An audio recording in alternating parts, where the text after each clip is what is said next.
Cara, quando eu tô firme, eu percebo que Deus fala comigo. E quando eu me afasto um pouquinho, eu já não escuto mais, sabe? Às vezes eu tenho dúvida em alguma coisa na minha vida, eu fico até emocionada de falar. Eu não consigo ouvir. Aí é muito chocante, assim, você vê essa diferença mesmo, de quando você tem um contato com ele, ele te responde. E quando você esquece um pouquinho, ele não é que ele te abandonou, ele vai te dar o espaço pra você realmente procurá-lo quando você tiver vontade do fundo do coração, né? E eu comecei a perceber No isso. vídeo de hoje, Pérola Faria, uma atriz brasileira conhecida por seus trabalhos em novelas da Rede Globo e Record, como Páginas da Vida, Os 10 Mandamentos e Rebelde. Ela que é casada com o ator Mário Brigieira, com quem tem um filho. Ela falou sobre seu relacionamento com Deus e maternidade, ouça.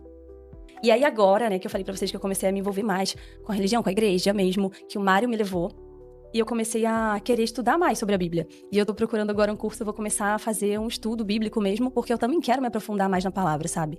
Uma coisa que eu tenho vontade de ter um maior entendimento, assim. E eu tenho muita vontade de me aprofundar. E tudo que eu sempre busquei me aprofundar, assim, eu estudo e me dedico mesmo. Eu gosto muito, assim. E eu acho até que essa minha busca por, esse sentimento de paz, né, no meio da ansiedade, do desespero, já era antigamente, quando não tinha contato com Deus, próximo de Deus, uma busca pelo Pai mesmo, porque é a nossa essência, né?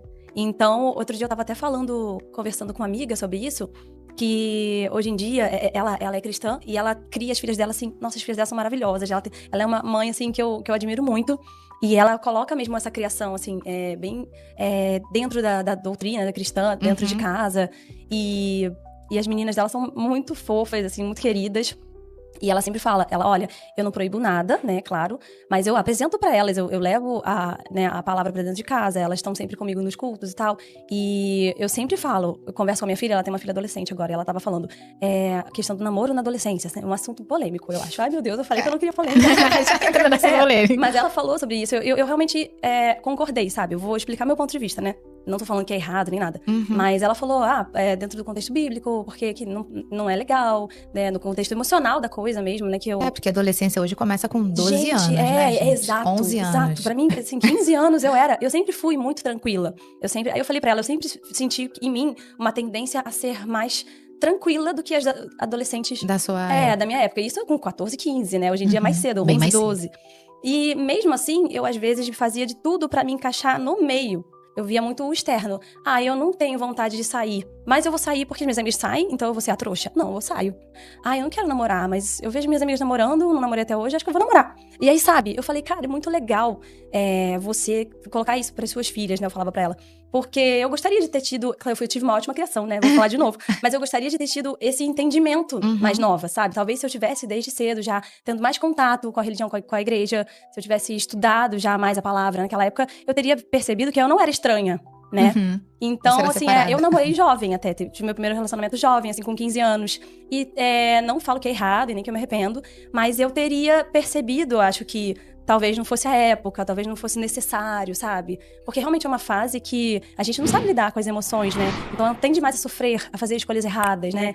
Então eu acho, assim, muito legal e muito importante, principalmente na maternidade. Isso me pegou muito. Eu falei, eu preciso me aprofundar nisso, porque eu preciso saber passar pro meu filho. E se eu sou ainda um bebê, né, nesse conhecimento, eu preciso aprender a ponto de poder passar para ele. E eu vou aprendendo e passando junto, sabe? Assim, eu tô aprendendo junto com ele também, eu já vou colocando ele dentro desses hábitos, assim, de leitura pela manhã, sabe? A gente vai ensinando ele a orar com a gente. É muito bonitinho de ver, às vezes ele para... Papai do céu. Ai, que lindo. É muito legal. Eu falo, nossa, eu queria ter tido isso. Então eu quero passar esse exemplo pro meu filho. Isso sobre essa coisa de, que Deus espera você falar com ele, né? Assim, eu até uma vez que tive que falar sobre isso, me perguntaram, como é Deus pra você? Eu falei, a minha leitura que eu tenho, né? Eu acho que ele é um pai que quer, claro, se comunicar comigo, mas ele também não é invasivo. Então é ele que vai vir falar, sabe?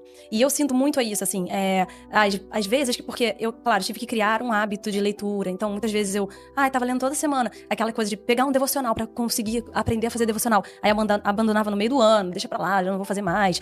Viajei, não fiz. Aí voltei, já não fiz julho, também não vou fazer agosto, nem setembro. Aí deixa pra lá. Então eu começava, assim, pelos devocionais pra tentar criar um hábito. Então, direto eu tava em contato, lendo a palavra, e aí abandonava, não lia mais. E aí, consequentemente, esquecia as minhas orações. E dava uma certa afastada, apesar de ir todo domingo na igreja, aquela coisa. E aí, nesses afastamentos, eu comecei a perceber que... Eu até falo com o Marco sobre isso. Cara, quando eu tô firme, eu percebo que Deus fala comigo. E quando eu me afasto um pouquinho, eu já não escuto mais, sabe? Às vezes eu tenho dúvida em alguma coisa na minha vida, eu fico até emocionada de falar. Eu não consigo ouvir. Aí é muito chocante, assim, você vê essa diferença mesmo, de quando você tem o contato com ele, ele te responde. E quando você esquece um pouquinho, ele não é que ele te abandonou, ele vai te dar o espaço pra você realmente procurá-lo quando você tiver vontade do fundo do coração, né? E eu comecei a perceber isso, por exemplo, é assim que o Joaquim nasceu.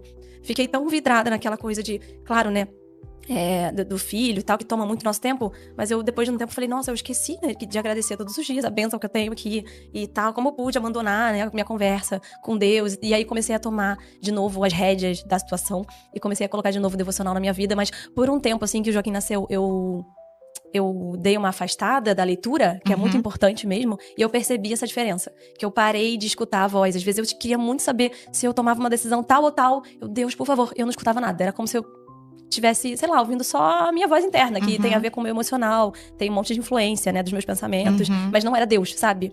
Porque não vem com aquela certeza, né? Não tem aquela dúvida, né? E depois aquela paz nas decisões, né? E depois que eu percebi essa diferença de como é ouvir Deus e como é não ouvir, eu falei, nossa, eu nunca mais quero não ouvir. Mas eu percebi também que foi isso, assim, eu tive que insistir e por muito tempo criar realmente o hábito de ler. Não foi a primeira vez que eu li, que eu já escutei. Eu realmente tive que dar uma insistida, assim. Foi uma coisa como se fosse, bom, vai criando um relacionamento, igual qualquer relação, né? É muito legal isso, porque realmente você começa, oi, tudo bem e tal, e você vai criando intimidade. Aí sim, ele começa a dar a opinião dele, né? E é muito legal. Você começou na yoga buscando uma paz interior, que hoje você já tem um conhecimento, e esse conhecimento quem te deu foi Deus. Sim, verdade. De que, na verdade, a paz que você buscava não vinha do yoga, também te trouxe. Mas a paz que você precisava era a paz dele. Porque só vai até um limite, né? É uma coisa externa mesmo, né? Do corpo e tal. Tem um bem-estar, realmente. Sim. Mas, assim, eu achava que era um vazio mais raso do que realmente era. Aí, até nisso, eu quis aprofundar. Falei, gente, tem alguma coisa que tá faltando ainda, aí um buraco que ele não tá tapado, né? E aí, era isso.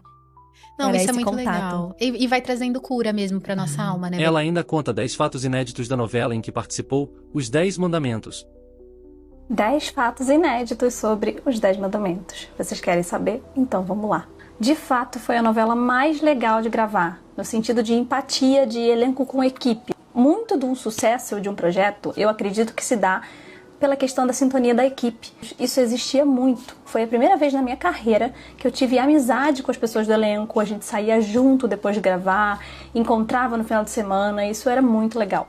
Quando eu fiz o teste para a novela, eu tinha 22 anos, e eu lembro que a minha mãe, que ainda me acompanhava nos trabalhos, mesmo eu já sendo maior de idade, chegou lá no teste comigo, olhou em volta e falou, filha, você é a única com mais de 18 anos que ainda vem com a mãe. Eu falei, né? Depois disso a gente combinou, eu comecei a ir sozinha, assumi a minha maioridade. Outro detalhe importante é que no teste eles me vestiram de egípcia, fiz um teste de vídeo e depois de hebreia. Eu acho que era mais um teste de perfil, sabe? Pra ver com qual dos dois figurinos a gente mais combinaria. E foi só isso. Esse fato é muito interessante. O nome da minha personagem seria Débora, se não fosse por um ator que gravou uma cena pronunciando pela primeira vez e o nome ele falou com a entonação Deborah, só porque tinha o H no final.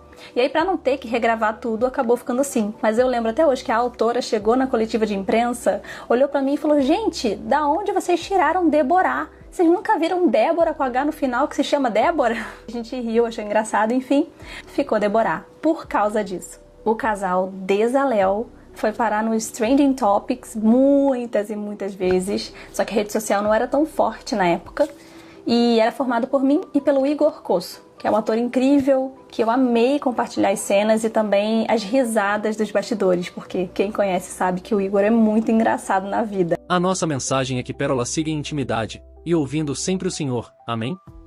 Deixe seu comentário abaixo. Nos ajuda com seu like e inscrição no canal.